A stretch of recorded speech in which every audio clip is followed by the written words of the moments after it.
Hello everyone, welcome to Prakashi nursing. मैं आपकी nursing tutor Prakashi nursing के ऑनलाइन प्लेटफॉर्म पर आपका स्वागत करती हूँ। आप सभी बच्चों में से बहुत सारे बच्चे अभी अभी 12th पास करके आए हैं, उनको मेरी बहुत बहुत शुभकामनाएं। बच्चों, आपके मन में 12th पास करने के बाद कैरियर को लेकर बहुत सारे कंसर्न होते हैं कि हम मेडिकल में जाएं या नर्सिंग में जाएं। यदि हम नर्सिंग में जाएं तो कौन सा कोर्स करें जो आपके लिए बेनिफिशियल हो, डिग्री करें या डिप्लोमा करें तो कहाँ से करें। इसके लिए कोई एंट्रेंस एग्ज़ाम भी होता है क्या? अगर होता है तो कौन सा एग्ज़ाम होता है? वो एग्ज़ाम नेशनल लेवल का होता है या स्टेट लेवल का होता है? ऑनलाइन होता है या फिर ऑफलाइन होता है? और 2023 में नर्सिंग को लेकर क्या बड़े बदलाव हुए हैं, इस वीडियो में इस पर भी हम डिटेल में बात करेंगे। नर्सिंग में कौन सा कोर्स आपके लिए बेहतर है, वीडियो के अंत में मैं अपनी राय बताऊंगी। ऐसे बहुत सारे सवालों का हम प्रश्न और उत्तर के साथ में डिस्कस करेंगे। ये वीडियो आपके नर्सिंग कैरियर के लिए बहुत ही इंफॉर्मेटिव होगा, सो बिना स्किप किए वीडियो को पूरा देखें। तो चलिए शुरू करते हैं। अब हम पहला सवाल लेते हैं। नर्सिंग करें तो कैसे करें, कौन सा कोर्स करें, कौन सा कोर्स करें और कहाँ से करें? गवर्नमेंट से करें या फिर प्राइवेट से करें? तो आप नर्सिंग कोर्स को गवर्नमेंट से भी कर सकते हैं, गवर्नमेंट कॉलेज से भी कर सकते हैं और प्राइवेट कॉलेज से भी कर सकते हैं। अगर आप गवर्नमेंट कॉलेज से करना चाहते हैं तो उसके लिए आपको एंट्रेंस एग्ज़ाम देना होगा और एंट्रेंस एग्ज़ाम के मेरिट के बेसिस पर आपका एडमिशन होगा। अगर आप प्राइवेट से करना चाहते हैं तो प्राइवेट के लिए आपको एंट्रेंस एग्ज़ाम भी कंडक्ट कराए जाते हैं और उसके साथ में कुछ प्राइवेट कॉलेजेस के अंदर 12th के मेरिट के बेसिस पर भी एडमिशन लिया जाता है और कुछ कॉलेजेस में इंटरव्यू के आधार पर एडमिशन दिया जाता है बच्चों को। तो आपका नेक्स्ट क्वेश्चन है कि नर्सिंग में डिप्लोमा करें कि डिग्री करें। डिप्लोमा में कौन सा कोर्स होता है और डिग्री में कौन सा कोर्स होता है? डिप्लोमा के अंदर आपको जीएनएम का कोर्स करना है और डिग्री कोर्स बीएससी नर्सिंग होता है। अगर नर्सिंग में डिप्लोमा या डिग्री कोर्स करना है तो उसके लिए आपकी योग्यता और उम्र क्या होनी चाहिए? आपकी योग्यता की बात करें तो आपको 12th पास आउट होना चाहिए बीएससी नर्सिंग के लिए, वो भी बायो साइंस से। अगर आपने बायो साइंस से 12th पास किया हुआ है तो आप बीएससी नर्सिंग कर सकते हैं। यदि आप आर्ट साइड के स्टूडेंट हैं तो इंग्लिश सब्जेक्ट वाले स्टूडेंट कर सकते हैं। तो अब आपके मन में ये सवाल होगा कि इंग्लिश सब्जेक्ट वाले से क्या मतलब है?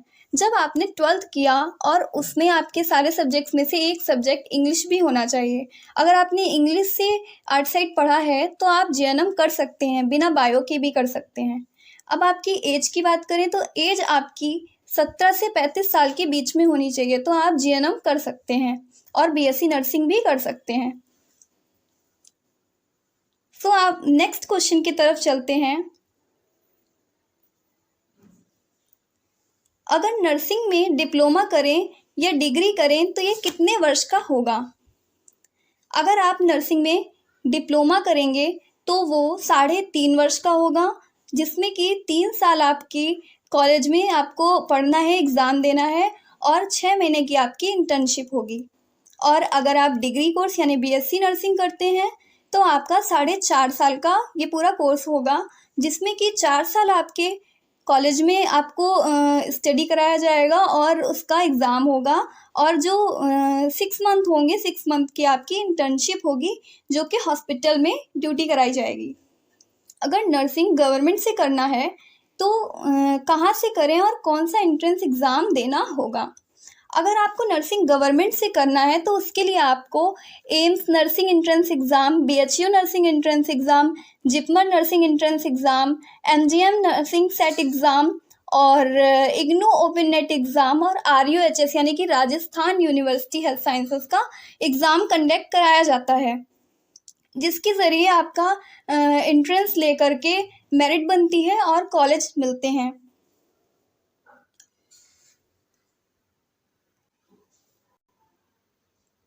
नेक्स्ट हम बात करते हैं, अगर नर्सिंग प्राइवेट से करें तो क्या करना होगा और इसके लिए कौन सा एग्ज़ाम देना होगा, क्या प्रक्रिया होगी? प्राइवेट कॉलेज के अलग अलग नियम होते हैं। जैसे कि प्राइवेट कॉलेज के अंदर आप मेरिट के बेसिस पर यानी आपके 12th में जितने मार्क्स थे उसकी मेरिट के आधार पर भी कुछ कॉलेज एडमिशन देते हैं, कुछ कॉलेजेस में इंटरव्यू के बेसिस पे एडमिशन दिए जाते हैं और कुछ प्राइवेट कॉलेज खुद के एंट्रेंस एग्ज़ाम भी लेते हैं और उस एंट्रेंस एग्ज़ाम के बेसिस पर जो मेरिट बनती है तो आपको एडमिशन मिलता है। नर्सिंग में डिप्लोमा क्या लड़के कर सकते हैं या नहीं? जी हाँ, नर्सिंग में लड़के भी डिप्लोमा कर सकते हैं और लड़कियां भी डिप्लोमा कर सकती हैं।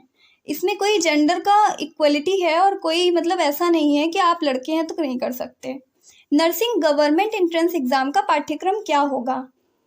नर्सिंग में अगर आप गवर्नमेंट एंट्रेंस एग्ज़ाम देना चाहते हैं तो उसके लिए आपको 12th में जो आपने सब्जेक्ट्स पढ़े थे, फिजिक्स, केमिस्ट्री, बायो, इंग्लिश और करंट अफेयर्स, ये सारे सब्जेक्ट 20-20 नंबर के एग्ज़ाम होते हैं, 20-20 नंबर के, और टोटल ये पूरा पेपर आपका 100 मार्क्स का होता है, जिसमें से 55% अगर आपके मार्क्स आते हैं तो आप एलिजिबल हैं। कि गवर्नमेंट एंट्रेंस एग्ज़ाम कौन कौन से होते हैं? गवर्नमेंट एंट्रेंस एग्ज़ाम की बात करें और क्या नर्सिंग के लिए राष्ट्रीय स्तर पर या फिर प्रदेश स्तर पर भी एंट्रेंस एग्ज़ाम होते हैं? जी हाँ, राष्ट्रीय स्तर पर भी होते हैं और प्रदेश स्तर पर भी होते हैं। एंट्रेंस एग्ज़ाम की बात करें तो नेशनल एंट्रेंस एग्ज़ाम नर्सिंग के लिए जो होते हैं उनमें से है AIIMS nursing entrance exam. AIIMS nursing भी एंट्रेंस एग्ज़ाम लेते हैं और BHU एंट्रेंस एग्ज़ाम कराता है, PGI MER एंट्रेंस एग्ज़ाम कराते हैं नर्सिंग के लिए और जिपमर भी एंट्रेंस एग्ज़ाम कराता है। MGM सेट एंट्रेंस एग्ज़ाम कराता है और इसमें आपको अलॉट होंगे आपके मेरिट के बेसिस पर आपका एडमिशन होगा। उत्तर प्रदेश यानी कि आप स्टेट की बात करें तो स्टेट में आपका बाकी सारे स्टेट का हमने जो एंट्रेंस की जानकारी है वो पूरी हमने डिस्क्रिप्शन में दी है, आप वहाँ से देख सकते हैं। अब हम बात करते हैं Uttar Pradesh nursing entrance exam की। उत्तर प्रदेश के अंदर UPUMS यानी कि Uttar Pradesh university of medical sciences Saifai का एग्ज़ाम कराया जाता है, जो पर ईयर होता है, एग्ज़ाम हर साल होता है। और common nursing entrance exam Atal Bihari Vajpayee medical university Lucknow भी एग्ज़ाम कराता है, जो कि हर साल होता है। नेक्स्ट आपका एक क्वेश्चन ये है कि अगर आप डिप्लोमा यानी कि GNM करना चाहते हैं तो उसका पाठ्यक्रम क्या होगा? उसका पाठ्यक्रम के बारे में आप GNM के अंदर आपको फर्स्ट ईयर, सेकेंड ईयर और थर्ड ईयर 3 साल में ये डिवाइडेड है। फर्स्ट ईयर के अंदर आपको पहला सब्जेक्ट पढ़ना होगा बायोसाइंस। बायोसाइंस में एनाटॉमी एंड फिजियोलॉजी और माइक्रोबायोलॉजी आपको पढ़नी होगी। इसका नेक्स्ट सब्जेक्ट है बिहेवियरल साइंस का। बिहेवियरल साइंस में आपको साइकोलॉजी और सोशियोलॉजी की स्टडी करनी है। थर्ड सब्जेक्ट है फंडामेंटल ऑफ नर्सिंग यानी फाउंडेशन ऑफ नर्सिंग। इसके अंदर 2 पार्ट में डिवाइडेड है, fundamental of nursing and first aid के अंदर। फोर्थ सब्जेक्ट है community health nursing. Community health nursing 2 part में डिवाइडेड है। कम्युनिटी हेल्थ नर्सिंग फर्स्ट जो है आपका फर्स्ट ईयर में पढ़ना है और जो आपका सेकेंड होगा वो आपको थर्ड ईयर में पढ़ना होगा। CHN first environmental hygiene, health education and communication skill, और आपका नेक्स्ट एक सब्जेक्ट बचता है जो है न्यूट्रिशन। ये आपके सेकेंड ईयर के सारे सब्जेक्ट हो गए और अब बात करते हैं थर्ड ईयर के सब्जेक्ट की। सेकेंड ईयर के अंदर आपको medical surgical nursing first, medical surgical nursing second, mental health nursing और चाइल्ड हेल्थ नर्सिंग की स्टडी करनी है। थर्ड ईयर के अंदर बात करते हैं कि फ़ीस की। तो फीस आपकी, अगर आप गवर्नमेंट कॉलेज से पढ़ाई कर रहे हैं तो आपकी फ़ीस लगभग 3,000 से 15,000 पर ईयर पड़ती है और प्राइवेट कॉलेजेस में अगर आप कर रहे हैं तो 30,000 से 1.5 लाख के आसपास पर ईयर फीस पड़ती है। आशा करते हैं कि आपको पूरी जानकारी समझ में आई होगी। सवाल जवाब के माध्यम से मैंने आपके सारे कंसर्न को दूर करने का प्रयास किया है। यदि आपके मन में इससे रिलेटेड और कोई भी सवाल है तो आप कमेंट में पूछ सकते हैं और मैं जल्द ही उसका उत्तर दूंगी। तो अब डिप्लोमा और डिग्री को लेकर अपनी राय के बारे में बात करते हैं। तो बच्चों, मेरी राय यह है कि BSc नर्सिंग आपके लिए एक बेहतरीन ऑप्शन है। इसके बाद आप टीचिंग भी कर सकते हैं और एकेडमिक्स में भी जा सकते हैं। नर्सिंग के साथ साथ आप एकेडमिक्स में भी जा सकते हैं और पढ़ा भी सकते हैं। नर्सिंग ट्यूटर भी बन सकते हैं और विदेश में भी जाने के सुनहरे मौके हैं। नर्सिंग में अगर आप गवर्नमेंट जॉब के लिए अप्लाई करना चाहते हैं और जीएनएम करते हैं तो आपको 2 साल का अनुभव 50 बेडेड हॉस्पिटल में होना चाहिए और ये अनिवार्य है। अगर आप बीएससी नर्सिंग के बाद में गवर्नमेंट जॉब के लिए अप्लाई करते हैं तो फ्रेशर स्टूडेंट भी अप्लाई कर सकते हैं। यदि आपको बीएससी नर्सिंग के बारे में पूरी जानकारी चाहिए और बीएससी नर्सिंग के बारे में डिटेल्ड वीडियो हमारे इसी चैनल पर अपलोड है, आप देख सकते हैं। तो स्वस्थ रहिए, पढ़ते रहिए। This is signing off.